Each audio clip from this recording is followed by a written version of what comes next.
Hello tout le monde, j'espère que vous allez bien. Donc aujourd'hui on se retrouve pour l'update lecture d'avril.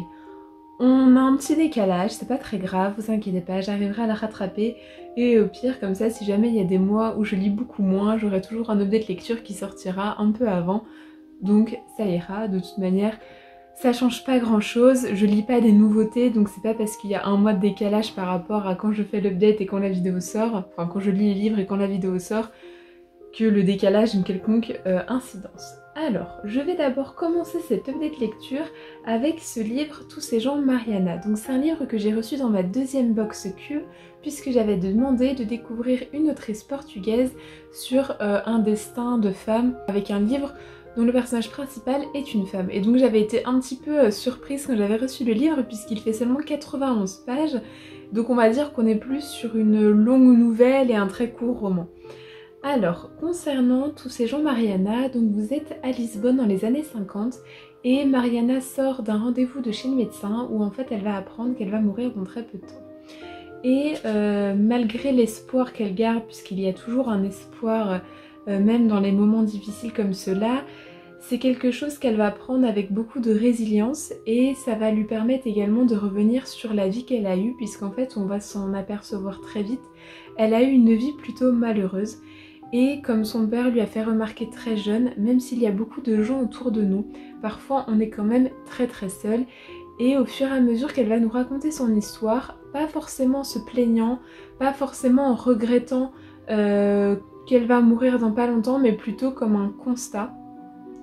Et à se demander si finalement cette mort qui arrive au moment où elle est à nouveau seule dans cette vie n'est pas quelque chose, on pourrait pas dire quelque chose de bien, mais est-ce que c'est pas finalement, est-ce qu'elle a pas vécu des pires choses dans sa vie que cette annonce? Mariana, elle a déjà perdu sa maman très jeune et elle va perdre ensuite son père, je dirais quand elle est jeune adulte, son père qui ne s'est jamais remis de la mort de sa femme. Donc elle va déjà vivre une enfance, une adolescence compliquée avec ce père qui a été là mais qui n'est plus joyeux comme avant.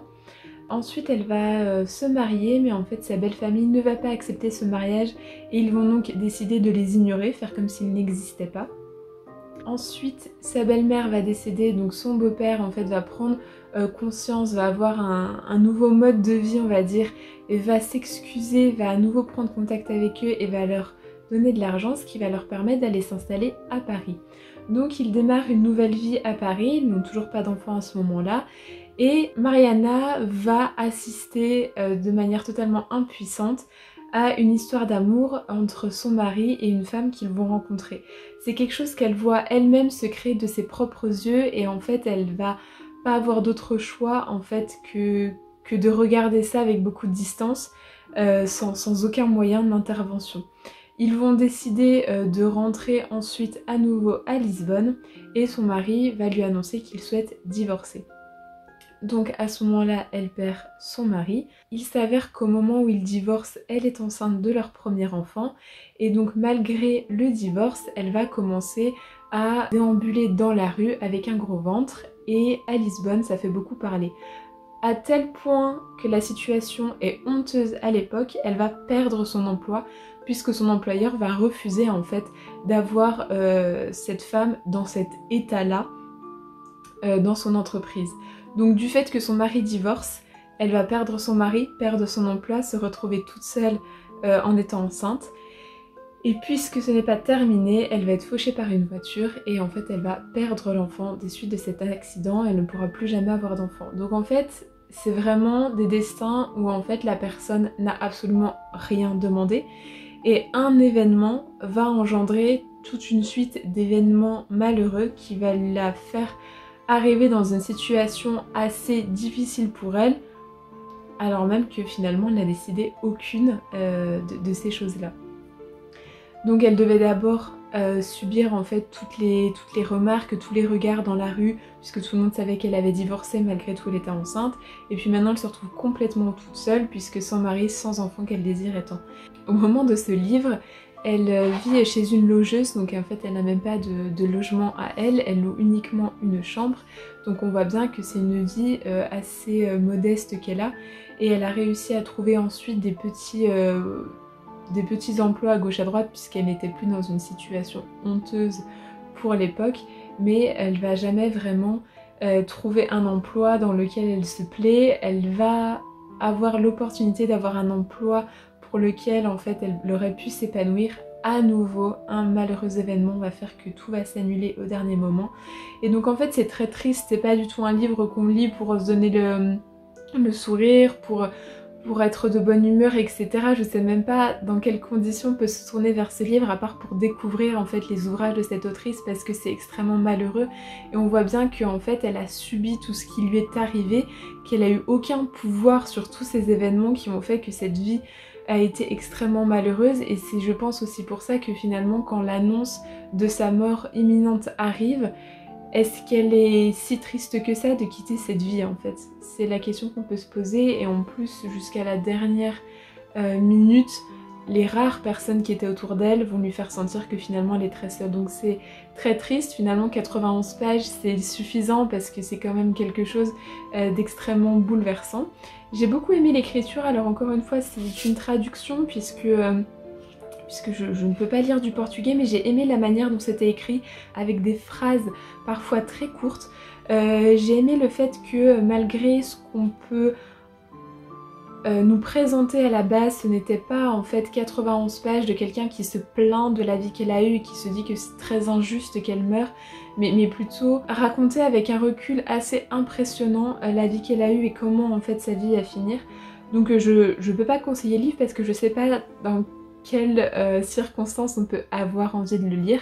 Maintenant, si vous avez envie de découvrir une autrice portugaise, d'autant plus que c'est son tout premier roman, je vous le conseille. C'est pas forcément une autrice qui a l'air très connue, j'ai dû faire pas mal de recherches par rapport à ses livres, notamment sur Livre Addict, aucun n'était référencé.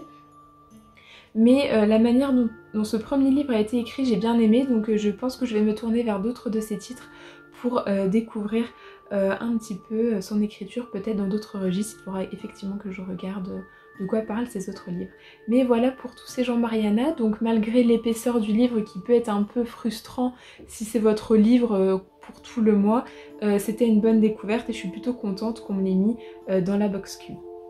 Alors ensuite l'autre livre que je voulais vous présenter, c'est Le Complexe de la sorcière que j'ai reçu dans le swap printemps. Donc je vous mets la vidéo en petit i si jamais ça vous intéresse de savoir en fait le colis que m'avait concocté Magali pour ce swap. Et alors ce livre là il est très particulier et est aussi un peu particulier à présenter puisque ce qu'on en voit du titre, de la couverture et de la quatrième, c'est pas forcément révélateur de ce que vous pourrez retrouver dans ce livre. Donc ce livre est divisé en plusieurs parties et en fait ce n'est pas un essai, on va dire qu'il y a une partie essai, une partie réflexion, une partie mémoire. Quoi qu'il arrive, c'est l'autrice elle-même qui s'adresse directement au lecteur, c'est de la fiction, c'est réellement sa vie et les recherches qu'elle a menées.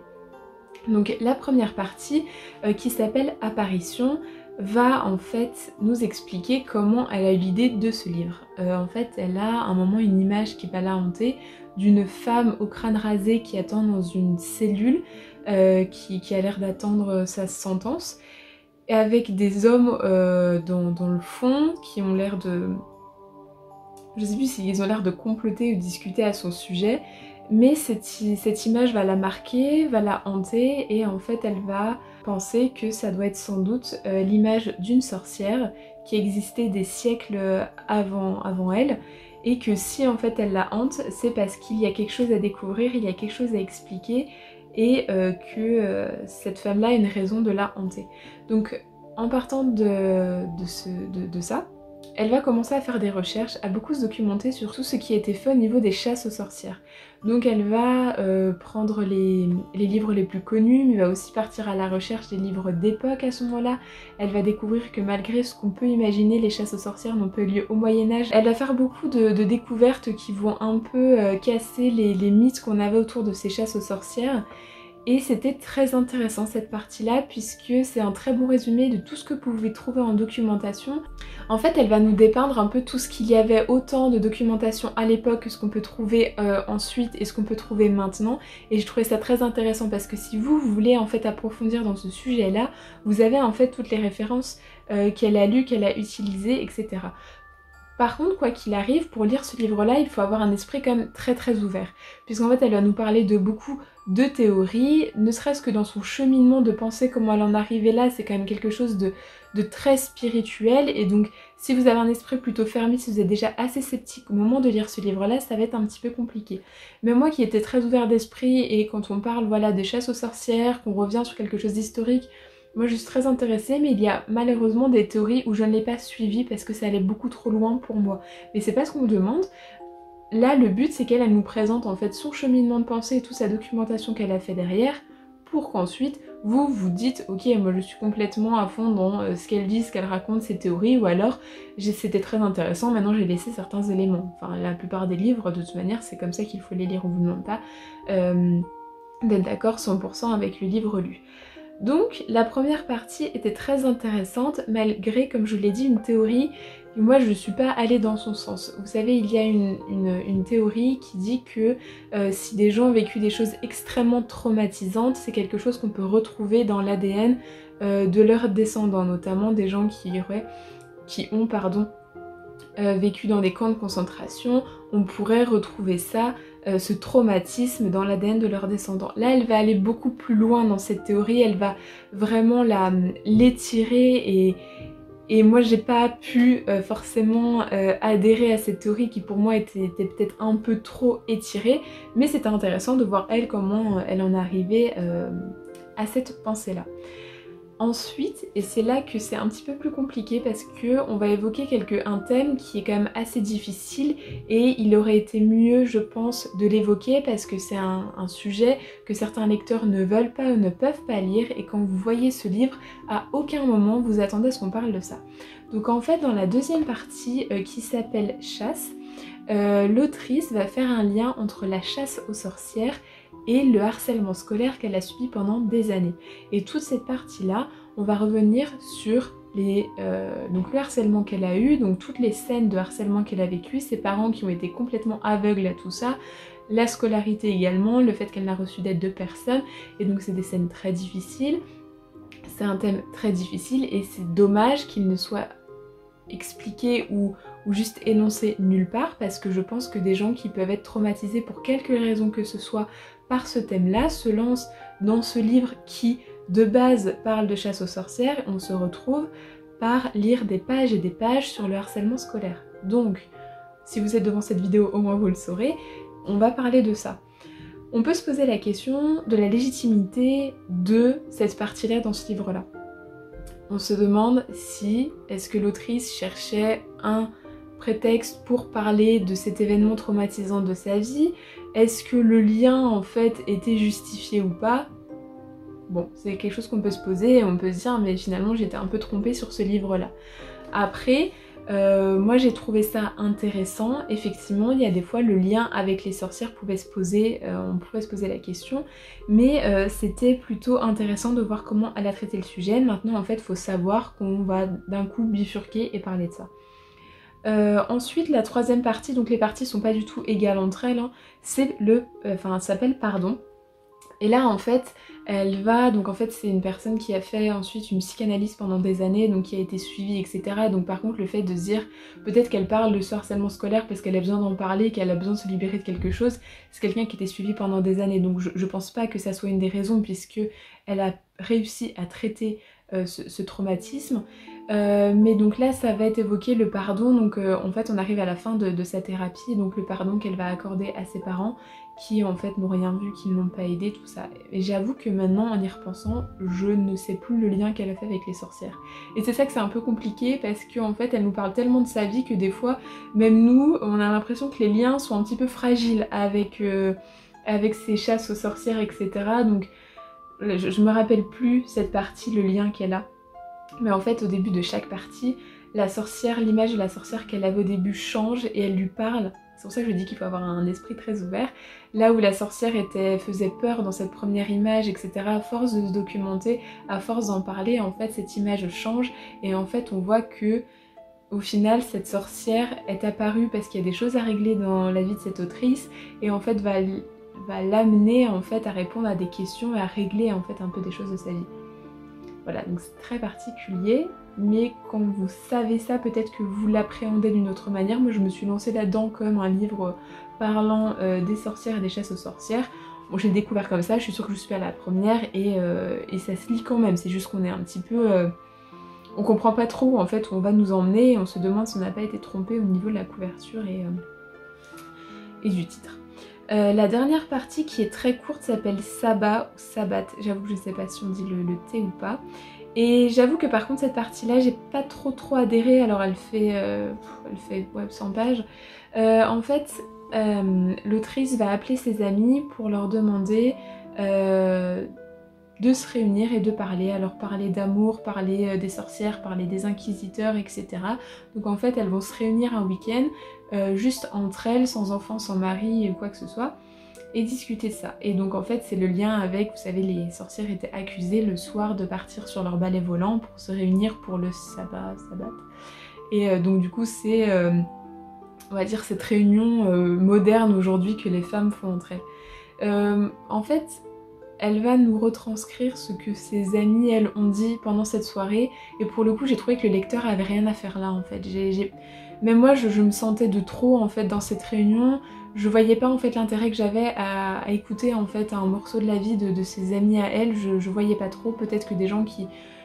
eux, ça leur pose pas du tout de soucis, pourront lire ça. Moi je trouvais que c'était du voyeurisme qui n'apportait pas grand chose. Donc cette dernière partie je l'ai pas trop compris. Donc ce livre là était très intéressant sur la première partie. Maintenant c'est vrai que j'aurais aimé qu'il soit présenté comme plutôt une passerelle entre cette image qu'elle a eue et en fait les liens qu'elle va faire entre ces chasses aux sorcières, ces sorcières qui sont nos ancêtres, et elle, sa vie qu'elle a eue ensuite, ce qui n'est pas le cas. Moi, le harcèlement scolaire, c'est quelque chose que je peux lire, mais je pense en fait à des lecteurs qui, eux, c'est un sujet très compliqué et qui se retrouvent face à ça sans comprendre en fait pourquoi ça sort à ce moment-là dans ce livre-là. Donc voilà, si vous, il vous intéresse, du coup, moi je vous le conseille parce que c'est intéressant, mais c'est pas un essai consacré uniquement aux chasses aux sorcières. Mais j'ai apprécié quand même ma lecture, même si elle m'a un petit peu... décontenancée par moments, mais elle m'a fait beaucoup réfléchir et ça c'est quelque chose que j'ai aimé, et elle m'a énormément documenté aussi sur ces fameuses chasses aux sorcières, donc ça c'était très intéressant. Ensuite je vais vous parler, alors ce livre là je vous en parlais très rapidement, donc j'ai lu le tome 5 d'Agatha Raisin, pour le meilleur et pour le pire, et pour le coup celui-là je pense que c'est le moins bon de ceux que j'ai lu pour le moment. J'ai trouvé qu'il était encore... Enfin, les Cozy Mystery, c'est pas très crédible, c'est pas très réel, vous savez, c'est des enquêtes soft, voilà, on va dire ça comme ça. Là, c'était un peu trop, quoi. Je veux dire, Agatha, elle est directement impliquée dans le meurtre, ça l'empêche pas d'aller questionner tout le monde, de se balader pour aller rechercher des indices, etc. Bon, celui-là était un peu trop, surtout que j'ai trouvé que là, le tournant dans l'histoire de Agatha et l'autre personnage James, c'était pas crédible non plus, enfin on est qu'au tome 5, c'est beaucoup trop précipité et voilà. Il y a des tomes en fait qui sont un peu en dessous, je le sais, donc voilà, celui-là est pas forcément à retenir.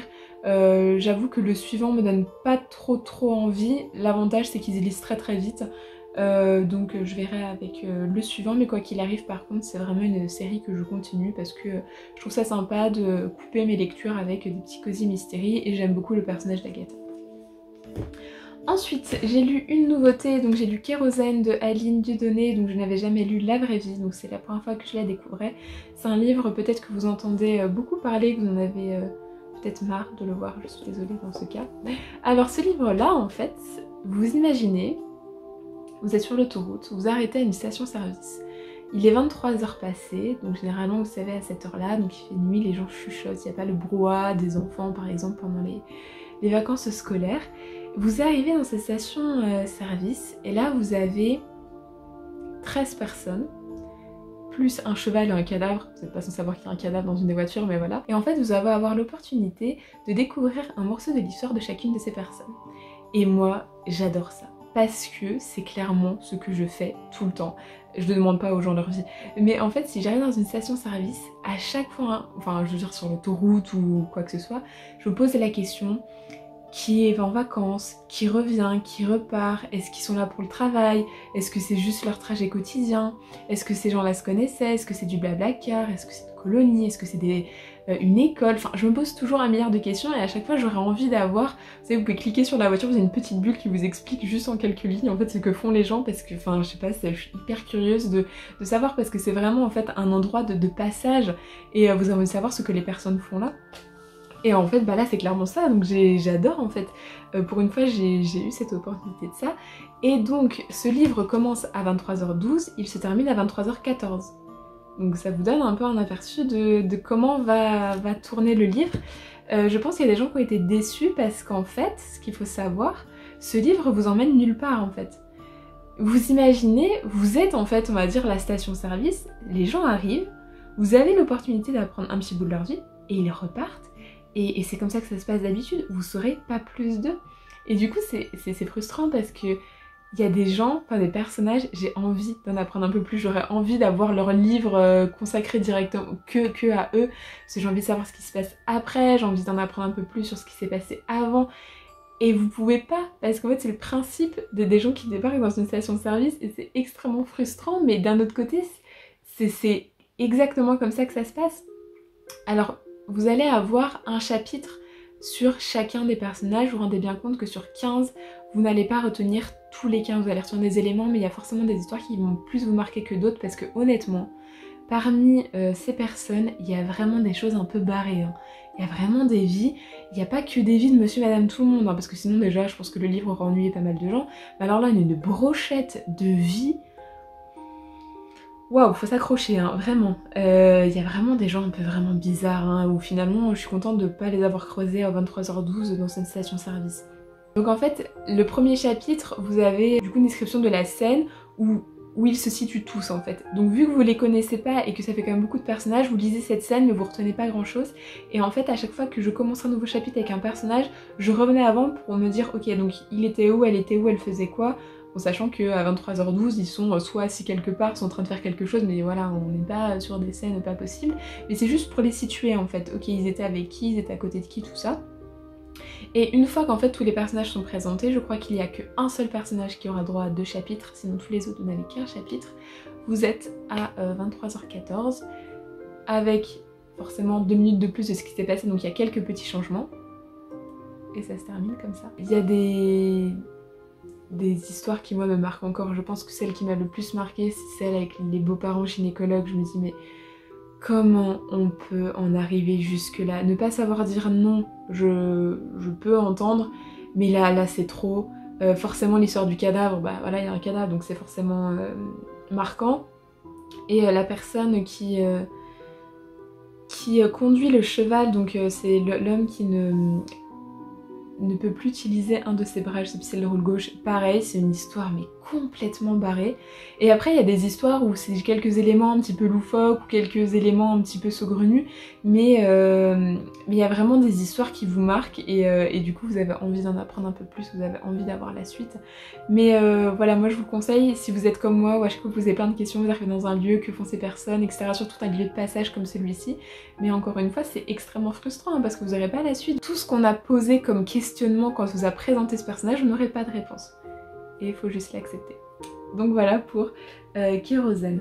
Ensuite, je vous parlais très rapidement de ça. Donc en fait, j'ai lu La fortune des Rougons d'Émile Zola dans le cadre du challenge lancé par Anastasia Lee et Nabolita. Donc elles ont toutes les deux une chaîne YouTube et des comptes Instagram. Vous pouvez retrouver ce challenge sur leur compte, donc avec le hashtag LisonsLesRM, donc les Rougon-Macquart. Et en fait, c'est un challenge qui va durer pas mal d'années puisque le but c'est de lire dans l'ordre du coup un tome des Rougon-Macquart tous les 2 mois. Donc je crois que ça prend plus de 3 ans au final. Donc là, sur mars-avril, il fallait lire La fortune des Rougons que je n'avais jamais lu, que j'ai beaucoup aimé. Donc pour vous donner une idée, si jamais vous avez oublié, vous savez pas vraiment ce que c'est, ce qu'on appelle les Rougon-Macquart, c'est l'œuvre qui a été écrite par Émile Zola qui va nous dépeindre toute une famille sous le Second Empire. On appelle les Rougon-Macquart parce qu'en fait ça commence avec Adélaïde, donc l'aïeule, qui a un premier enfant avec son mari qui s'appelle Rougon, donc cette lignée-là va faire tous les Rougons. Son mari va mourir, elle va avoir 2 enfants illégitimes, donc hors mariage avec un certain Macquart, et donc ces 2 personnes-là vont faire la lignée Macquart, et c'est pour ça qu'on appelle les Rougon-Macquart, puisqu'en fait chaque tome on va découvrir l'histoire des enfants, petits-enfants, etc. Et donc on appelle ça les Rougon-Macquart parce que des fois c'est avec une partie de cette lignée, des fois l'autre, souvent mélangée. Et donc c'est pour ça qu'on appelle ça les Rougon-Macquart. Donc j'ai aimé ce premier tome, donc en fait c'est les bases, c'est le fondement, c'est comment toute cet arbre généalogique va commencer. On a déjà la présentation de certains vices, certains traits de caractère qui vont être héréditaires ou non, héréditaires ou non. Donc très intéressant, donc ça se situe à Plassans qui est une ville du sud de la France qui est apparemment inspirée d'Aix-en-Provence. Et donc on se situe donc juste avant le coup d'état qui va mettre fin à la République et donc ensuite au Second Empire.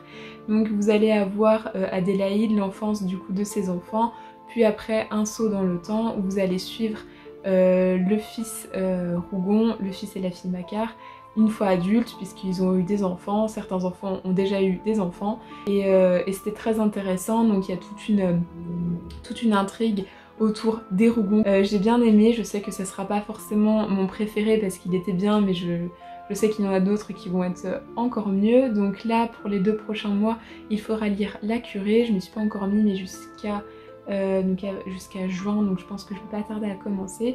Si jamais vous pouvez rejoindre le challenge en cours, il n'y a absolument pas de souci. Et donc à chaque fin des 2 mois de lecture, il y a un live sur l'un des 2 comptes Instagram pour qu'on puisse discuter de nos lectures, donc c'est très sympa et on peut toujours échanger sur Instagram par rapport à nos lectures.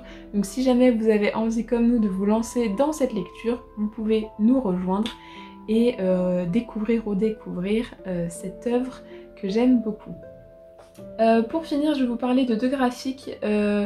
C'est uniquement consacré aux chats, donc si vous aimez pas les chats, vous en avez marre d'entendre parler des chats, vous pouvez vous arrêter là. Donc j'ai lu le tome 2 de La Gameuse et son chat, donc c'est un manga que je vous ai présenté récemment, donc d'une gameuse qui va adopter sur un coup de tête un petit chaton qui était abandonné, et donc leur apprivoisement à tous les deux, leur cohabitation. Donc là au tome 2, le chaton grandit et il a envie d'explorer surtout en hauteur, donc ça implique quelques petits problèmes et quelques petits aménagements à faire au niveau de l'appartement. Ce que j'aime encore une fois, donc c'est le dessin. De toute manière l'autrice, enfin la mangaka pardon, elle-même adopté un petit chaton que vous pouvez retrouver sur ses réseaux sociaux et on voit au niveau des dessins qu'elle a un modèle sous les yeux pour les postures, les positions que parfois prennent les chats, c'est exactement ça. Et encore une fois, il y a beaucoup de messages pratiques et vrais quand vous adoptez un chat. Ce que j'aime beaucoup, la personnage principale va surtout demander des conseils. Il y a une vendeuse en animalerie, c'est des vraies choses, c'est-à-dire qu'on n'est pas sur quelque chose juste de mignon avec, on pourrait dire, un manga où c'est extrapolé, où c'est pas vrai. Là, c'est très proche de la réalité. J'ai trouvé qu'il y avait vraiment des bons conseils et là-dessus c'est vraiment très sympa. Donc par exemple le fait de c'est pas parce que vous achetez le jouet le plus cher que ça veut dire qu'il va jouer avec, parce que souvent il va même jouer avec le carton du jouet très cher.